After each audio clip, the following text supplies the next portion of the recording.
Hello students, welcome to my channel. मैं सचिन अग्रवाल, आपका math teacher, जहां पर मैं सॉल्व कर रहा था क्लास 9th की मैथ का chapter number 1 number system. Previous video में मैंने एक्सरसाइज 1.3 एनसीईआरटी बुक की पूरी अच्छी तरह से फिनिश कर दिया था, जिसका लिंक मैं डिस्क्रिप्शन में और आई बटन में दे दूंगा। वहां से जाकर आप उस एक्सरसाइज को भी देख सकते हैं। आज मैं सॉल्व करूंगा एक्सरसाइज 1.4, जिसका पहला क्वेश्चन क्या है। देखिए, मैं यहां सॉल्व करता हूं लेटेस्ट एडिशन 2024 एंड 2025 जो आपका सेशन चल रहा है। अब जिनके पास भी ओल्ड एडिशन की बुक होगी एनसीईआरटी की, उसमें जो एक्सरसाइज 1.4 है, उसमें एक्सरसाइज 1.4 में दो क्वेश्चन होंगे विजुलाइज करके। तो वो आपका नहीं आ रहे हैं, वो सीबीएसई ने कैंसिल कर दिया है, वो हटा दिए हैं कोर्स से, वो आपको नहीं पढ़ने हैं।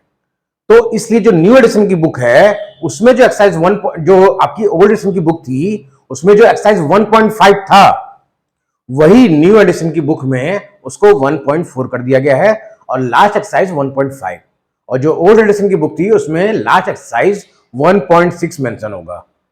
तो 1.3 एकदम कैंसिल आउट कर दिया गया, हटा दिया गया, उसको आपको नहीं पढ़ना है। तो इसीलिए उसको बिल्कुल भी आपको नहीं करना है और वो नहीं ना ही एग्जाम में आएगा। तो एक्सरसाइज 1.4 जो कि न्यू एडिशन की बुक में एक्सरसाइज 1.4 का क्वेश्चन नंबर 1 क्या है? Classify the following numbers as rational और इरेशनल। यानी आपको क्लेसिफाई करना है, बताना है कि कौन सा रैशनल है और कौन सा इरेशनल। तो जो भी मेरे चैनल में नए व्यूअर्स होंगे, उन्हें रैशनल और इरेशनल अगर नहीं भी होगा याद होगा, तो वो मेरी प्रीवियस वीडियो को रेफर कर सकते हैं, जिनमें मैंने क्लियरली पूरा कॉन्सेप्ट समझाया कि रैशनल और इरेशनल क्या होते हैं। उनकी प्रॉपर्टी भी पूरी अच्छे से बताई है मैंने। और जहां पर मैंने चैप्टर नंबर 1 नंबर सिस्टम की प्लेलिस्ट बनाई है, जिसका लिंक मैं डिस्क्रिप्शन में दे दूंगा, वहां से जाकर आप इजिली सारे वीडियो सारे एक्सरसाइज को अच्छे से देखकर अपने डाउट को क्लियर कर सकते हैं। तो देखिए, जो पहला क्वेश्चन है 2 माइनस रूट 5, तो मैंने क्या प्रॉपर्टी बताई थी आपको कि रैशनल माइनस इरेशनल, यानी difference of rational and irrational always give irrational number. तो पहला क्लियरली क्या हो जाएगा बाय प्रॉपर्टी।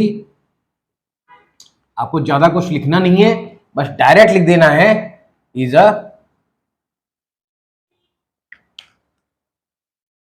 Irrational number.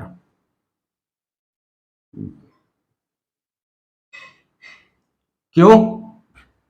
क्योंकि रैशनल 2 रैशनल नंबर है और रूट 5 आपका इरेशनल नंबर है, और डिफरेंस ऑफ रैशनल और इरेशनल हमेशा इरेशनल नंबर होते हैं by property. Second B part क्या है? 3 plus 2 root 3 plus root 23 in bracket और माइनस रूट 3 आपका 23 ब्रैकेट के बाहर है। तो पहले हमें क्वेश्चन को सॉल्व करना है, सॉल्व करते हैं।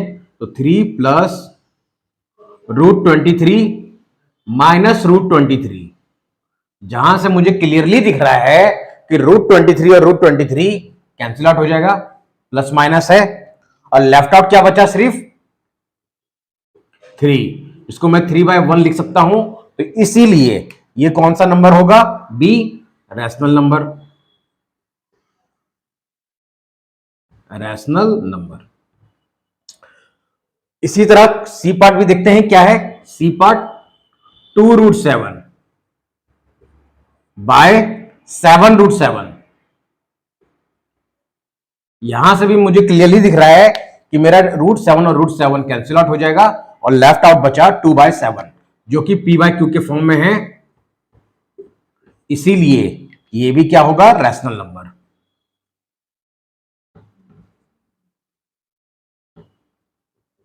यानी सी पार्ट भी क्या होगा? Rational number. क्या है?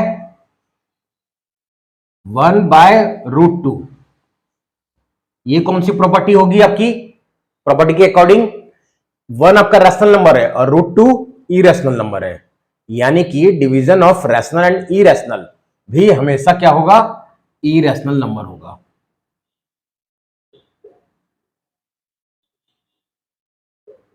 और आप जानते हैं कि √2 एक नॉन परफेक्ट स्क्वायर है, इसलिए वो इरेशनल नंबर है।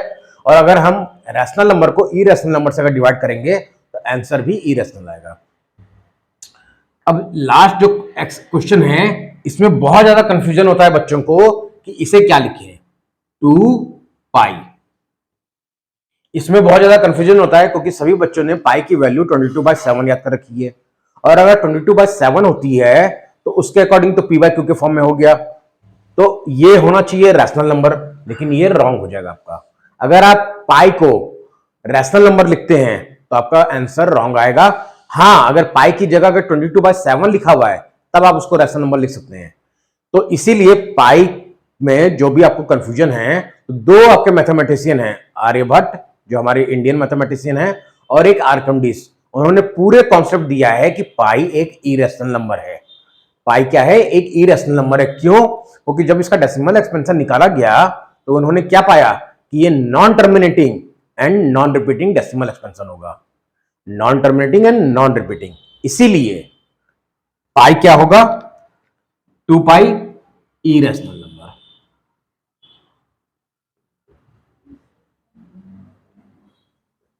तो उम्मीद करता हूं क्वेश्चन नंबर 1 आपको एक्सरसाइज 1.4 का समझ में आ गया होगा। इसमें बस आपको क्लैरिफाई करना था और बताना था कि कौन सा रैशनल नंबर है और कौन सा इरेशनल नंबर। दैट्स एनफ, और ज्यादा कुछ इसमें नहीं करना है। हाँ, बहुत से अगर आप आर.डी. शर्मा सॉल्व करते हैं तो क्वेश्चन की वैरायटी अलग अलग आएगी, तो उसमें क्या होगा, आपको पहले क्वेश्चन को सॉल्व करना होगा, जैसे हमने बी पार्ट किया, देन उसके बाद आपको बताना होगा कि वो कौन सा होगा नंबर, रैशनल की इरेशनल नंबर।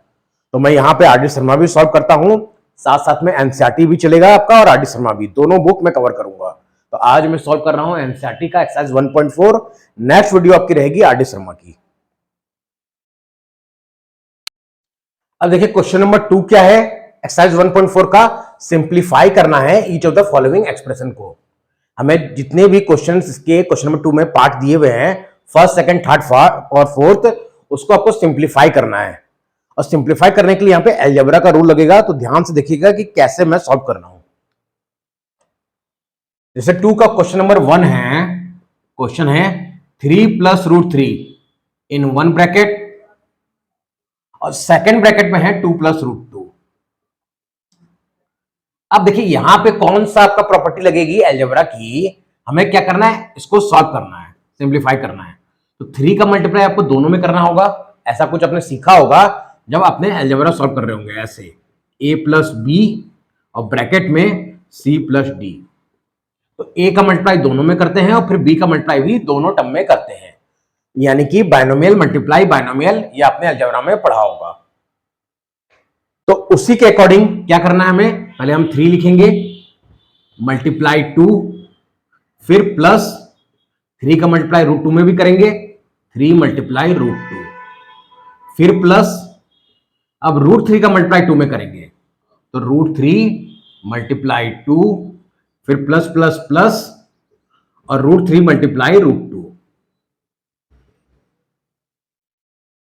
अब इसको और थोड़ा सॉल्व कर लेते हैं। 3 × 2 = 6 प्लस 3 √2 प्लस नंबर आगे लेंगे तो 2 √3, और देखिए स्क्वायर रूट और स्क्वायर रूट दोनों में आपने पढ़ाया होगा ये भी कि √a × √b हो तो उसको हम लोग एक ही रूट में ले सकते हैं, ab। तो उसी के अकॉर्डिंग √3 × √2 क्या हो जाएगा, एक ही रूट में √6। बस यही इसका सॉल्यूशन होगा, इसके आगे आपको सॉल्व नहीं करना है क्योंकि इसके आगे आपका सॉल्व होगा ही नहीं। तो 2 का सेकंड पार्ट है वो और ज्यादा इजी है। क्या है क्वेश्चन, 3 + √3 इन 1 ब्रैकेट और दूसरे ब्रैकेट में है 3 - √3।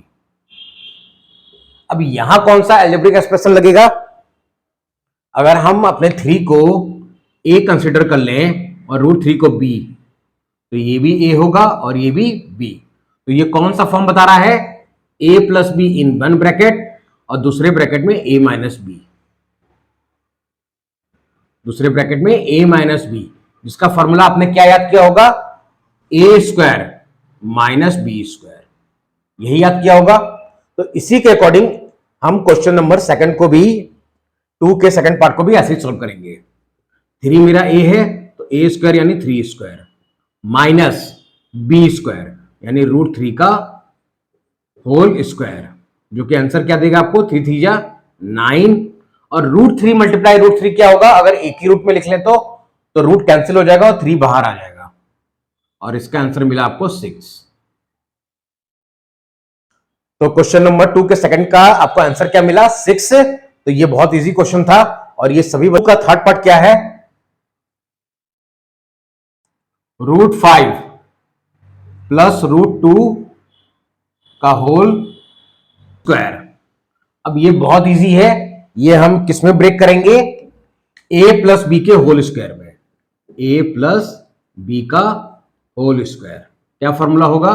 a square plus B square plus 2ab, यही होगा फॉर्मूला। अब मेरा a क्या है? √5, तो √5 का होल स्क्वायर। b क्या है? √2, तो √2 का होल स्क्वायर। फिर प्लस 2 मल्टीप्लाई a है √5 और b यानी √2, यही होगा। अब √5 का स्क्वायर करेंगे तो क्या आएगा? रूट कैंसिल हो जाएगा, सिर्फ 5। सेम ऐसे ही √2 में 2, और इसे √5 और √2 को हम एक ही रूट में ले सकते हैं, तो आ जाएगा √10। अब ये दोनों सॉल्व हो सकता है, 5 + 2 तो 7 + 2 √10 आंसर। यानी कि क्वेश्चन नंबर 2 का थर्ड पार्ट का आंसर क्या मिला हमें? 7 + 2 √10। जो पार्ट है वो और ज्यादा इजी है, वो भी सेम किसकी तरह है? सेकंड पार्ट की तरह, यानी कि √5 माइनस √2 और दूसरे ब्रैकेट में है √5 प्लस √2, यानी ये भी किसका फॉर्म है? a minus b in one bracket और a plus b in second bracket. इसका फॉर्मूला क्या याद हो, क्या है अपने? a square minus b square. तो उसी में ब्रेक करेंगे, √5 का square a square minus b square यानी √2 का स्क्वायर। मैंने कौन सा एल्जेब्रिक एक्सप्रेशन का फॉर्मूला लगाया? a plus b in one bracket, a minus b in second bracket equal to a square minus b square, यही होगा फॉर्मूला। अब इसके अकॉर्डिंग इसको सॉल्व करेंगे तो √5 का स्क्वायर करेंगे तो केवल 5 आएगा और √2 का केवल 2, तो हमें आंसर क्या मिला? 3। 5 - 2 3। यहां आपका क्वेश्चन नंबर 2 फिनिश हो जाता है। बस आपको यही सॉल्व करके दिखाना था। करते हैं नेक्स्ट क्वेश्चन। क्वेश्चन नंबर 3 आपको बोर्ड में दिख रहा होगा, क्या है क्वेश्चन नंबर 3? इसको मैं पढ़ रहा हूं, देखिए क्वेश्चन नंबर 3 क्या है। क्वेश्चन नंबर 3 है, recall pi is defined as the ratio of the circumference say c of a circle to its diameter say d, that is pi is equal to c by d। This seem to contradict that fact that pi is irrational. How will you resolve this contradiction?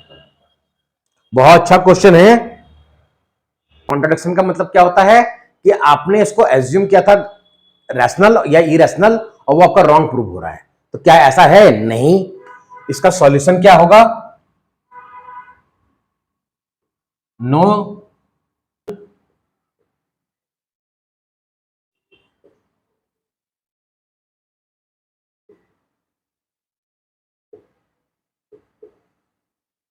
Contradiction मतलब कि आपने assume किया।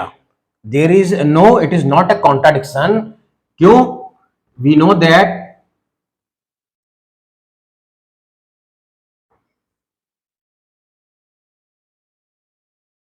The value of पाई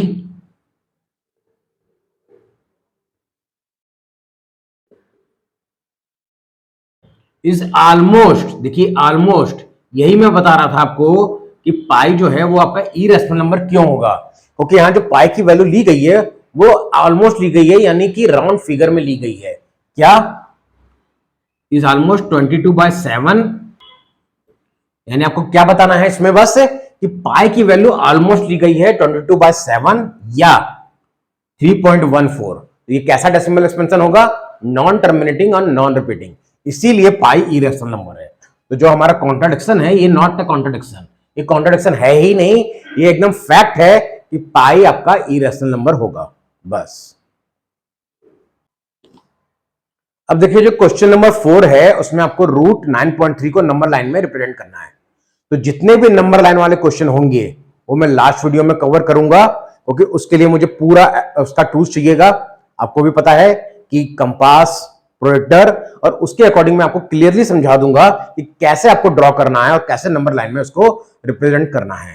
तो अभी हम करते हैं question number 4 को स्किप और करते हैं क्वेश्चन नंबर 5। अब देखिए एक्सरसाइज 1.4 का लास्ट क्वेश्चन जो क्वेश्चन नंबर 5 है, उसमें आपको क्या करना है, rationalise the denominator of the following, यानी आपको इस क्वेश्चन में डिनोमिनेटर को रैशनलाइज करना है। तो ये एक नया कॉन्सेप्ट होगा क्लास 9 के बच्चों के लिए कि रैशनलाइज कैसे करना है। सर हमें रैशनलाइज करना नहीं सीखा है, रैशनलाइज करना सिखा दीजिए कि रैशनलाइज कैसे करते हैं। बहुत इजी है, अगर आप ध्यान से इसको वॉच करें मेरे वीडियो को और इसको पूरा बिना स्किप करते हुए देखें तो आपको पूरा कॉन्सेप्ट समझ में आ जाएगा कि आखिर रैशनलाइज कैसे करते हैं। क्वेश्चन है 1/√7। देखिए रैशनलाइज करने की जरूरत इसलिए पड़ी, जैसे कि आपने पढ़ा है इंटीजर्स में क्या पढ़ा था कि अगर हम ऐसे लिखते हैं कुछ क्वेश्चन 2/-3, तो इंटीजर्स में रैशनल नंबर में हमें क्या बताया गया था कि नेगेटिव साइन जो होता है वो डिनोमिनेटर में नहीं न्यूमरेटर में होना चाहिए। तो हम लगाते थे ऐसे और 2/3 लिखते थे, आपको याद होगा। तो वैसे ही ये कॉन्सेप्ट है कि डिनोमिनेटर में अगर रूट दिख रहा है आपको, डिनोमिनेटर में रूट, मैंने क्या कहा, डिनोमिनेटर में अगर रूट दिख रहा है तो उसमें से रूट को आपको रिमूव करना है डिनोमिनेटर से। अब वो कैसे करते हैं, वही उसी चीज को क्या कहते हैं, रैशनलाइज करना या रैशनलाइजेशन कहते हैं। अब रैशनलाइज करना कैसे है, 1/√7 हमें क्वेश्चन गिवन है, हमें √7 जो क्वेश्चन गिवन है उसी का मल्टीप्लाई आपको डिनोमिनेटर और न्यूमरेटर दोनों में करना है। अब इससे होगा क्या कि √7 × 1, नोमिनेटर में तो √7 आ गया, डिनोमिनेटर में क्या आएगा, √7 × √7, एक ही रूट में लिख देंगे 7 × 7, तो रूट से बाहर आ जाएगी वैल्यू 7 और यही आपका आंसर होगा। देखिए डिनोमिनेटर से रूट रिमूव हो गया, हट गया और वो चला गया न्यूमरेटर में। मैंने क्या कहा, रैशनलाइज करना बहुत आसान है, बस जो डिजिट दिख रही है उसी का मल्टीप्लाई आपको ऊपर नीचे करना है, लेकिन जब सिंगल डिजिट दिखेगी तब। अब जैसे क्वेश्चन नंबर 5 के सेकंड पार्ट में बीच में माइनस है और 2 टर्म दिख रहे हैं, इसे कैसे करना है, क्वेश्चन नंबर सेकंड 1/√7 -√6। अब इसे भी हमें रैशनलाइज करना है और डिनोमिनेटर से रूट रिमूव करना है। तो देखिए ये टर्म आपको कोई नहीं बताएगा कि रैशनलाइज, जब आप हायर क्लास में जाएंगे तो रैशनलाइज को, जो कि मैं अभी करूंगा, उसको बोलते हैं कॉन्जुगेट करना, कॉन्जुगेट। इसका मतलब क्या होता है कि इसके अपोजिट साइन से ही, डिजिट चेंज नहीं करनी है, इसके अपोजिट साइन से ही आपको न्यूमरेटर और डिनोमिनेटर में मल्टीप्लाई करना है। यानी हमें क्या करना है, डिजिट चेंज नहीं करेंगे, बस माइनस की जगह प्लस लिख देंगे और सेम न्यूमरेटर और डिनोमिनेटर में हम मल्टीप्लाई कर देंगे। अब देखिए ऊपर तो आपका 1 से मल्टीप्लाई करेंगे तो सेम ही डिजिट आएगा। अब अगर आप नीचे ध्यान दें, अगर मैं इसमें ब्रैकेट लगा दूं तो ये a - b और ये a + b है, क्योंकि दोनों सेम डिजिट है। और इसका फॉर्मूला अभी मैंने बताया था, क्या होता है, a² - b², यानी कि √7 का होल स्क्वायर -√6 का होल स्क्वायर। क्यों, क्योंकि मेरा a √7 हो गया और b √6 का काम कर रहा है, इसीलिए। अब जिसको मैं सॉल्व करूंगा तो और क्या रिजल्ट मिलेगा, यहां से आपका रूट कैंसिल हो जाएगा, क्योंकि √7 का स्क्वायर मतलब √7 × √7, तो 7 आएगा। सेम ऐसे यहां से भी रूट कैंसिल होगा और 6 आएगा, और सिर्फ आंसर हमें क्या मिलेगा, √7 + √6/1। अब यहां से भी देखिए डिनोमिनेटर से रूट रिमूव हो गया, हट गया, यानी कि आपने इसको रैशनलाइज कर दिया और यही आपका आंसर होगा। जो है ये भी सेम है, 1/√5 + √2, इसको भी सेम करेंगे, 1/√5 + √2, और अपोजिट साइन से, देखिए अपोजिट साइन से ही मल्टीप्लाई करना है आपको, डिजिट चेंज नहीं करनी है, सिर्फ अपोजिट साइन से ही मल्टीप्लाई करना है। और इसको हम क्या कहते हैं, कि हम क्या कर रहे हैं, ये रैशनलाइज के साथ साथ कॉन्जुगेट कर रहे हैं, यानी इसका कॉन्जुगेट से मल्टीप्लाई कर रहे हैं, और इसका कॉन्जुगेट क्या होगा, √5 माइनस √2। जैसे कि आपने एडिटिव इनवर्स पढ़ा होगा, यानी 1 का एडिटिव इनवर्स -1, -5 का एडिटिव इनवर्स +5, उसी तरह इसका कॉन्जुगेट होगा √5 माइनस √2। तो नोमिनेटर में तो सेम आएगा, और डिनोमिनेटर में देखिए क्या आ जाएगा, सेम वही कॉन्सेप्ट, a² माइनस b², तो √5 का स्क्वायर माइनस √2 का स्क्वायर, यानी कि √5 माइनस √2, और डिनोमिनेटर में क्या आ जाएगा, 5 माइनस 2, यही आएगा। और सॉल्व कर लेते हैं, √5 माइनस √2 बाय 3, ये आपका इस क्वेश्चन का आंसर होगा। अब देखिए क्वेश्चन में 5 का लास्ट पार्ट क्या है, 1/√7 माइनस 2। मैंने क्या बताया अभी आपको कि इसके कॉन्जुगेट से आपको नोमिनेटर और डिनोमिनेटर में मल्टीप्लाई करना है, यानी सिर्फ साइन चेंज करनी है ना, बहुत आसान। लेकिन देखिए प्रैक्टिस करनी है आपको, तो एनसीईआरटी में आपके उतने क्वेश्चंस नहीं दिए गए हैं, बहुत लिमिटेड क्वेश्चन है, तो उसके लिए आपको प्रैक्टिस करने के लिए कोई भी एक रेफरेंस बुक से प्रैक्टिस कर सकते हैं आप, चाहे RS अग्रवाल चाहे RD शर्मा, ओके, उसमें बहुत सारे क्वेश्चन दिए हुए हैं, यहां तक कि उसमें एक रैशनलाइजेशन का अलग चैप्टर ही कर दिया गया है। एनसीईआरटी में आपके नंबर सिस्टम में 3 टर्म दिए गए हैं, रैशनल इरेशनल के साथ साथ आपको एक्सपोनेंट एंड पावर भी दिया हुआ है, और रैशनलाइज करना भी दिया हुआ है, और जो कि RD शर्मा बुक में उसको कितने चैप्टर में डिवाइड कर दिया गया, 3 चैप्टर में। फर्स्ट चैप्टर तो आपका नंबर सिस्टम है, सेकंड चैप्टर आपका एक्सपोनेंट एंड पावर है, and the third one is rationalisation है। तो उसमें बहुत सारे क्वेश्चन होंगे प्रैक्टिस करने के लिए। अब देखिए हम क्वेश्चन पे आते हैं, तो √7 प्लस 2, अब नीचे क्या हो जाएगा, √7 का होल स्क्वायर, और यहां सिर्फ 2 है, देखिए रूट में नहीं है, तो -2 का स्क्वायर होगा। नोमिनेटर में तो कुछ चेंज नहीं होगा, डिनोमिनेटर में क्या चेंज होगा, √7 का स्क्वायर 7 माइनस 2 का स्क्वायर 4, तो फाइनल आंसर हमें क्या मिलेगा, √7 प्लस 2 बाय 3। ये रहा हमारा फाइनल इस क्वेश्चन का भी आंसर।